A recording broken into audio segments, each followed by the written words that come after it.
Καλησπέρα σας. Σήμερα φτιάξαμε ένα πολύ ωραίο κομπολόι. Ακούστε τι ωραία που παίζει.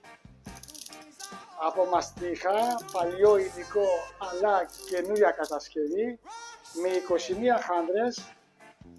Κοιτάξτε εδώ, δίχρωμες.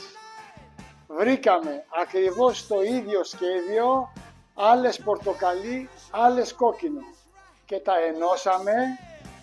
Σκαλιστές είναι όλες οι χάντρες σκαλιστές στο χέρι, πανέμορφο το κομπολόι. Ακούστε τι ωραία που παίζει, 21 χάντρες, παπά και τελείωμα ασημάκι και χάντρα.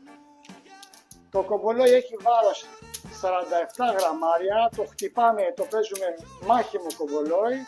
Η προσφορά είναι 200 ευρώ και είναι μόνο ένα κομπολόι. Όποιος προλάβει το πήρε. Στείλτε μήνυμα γρήγορα. Γεια σας, καλό απόγευμα.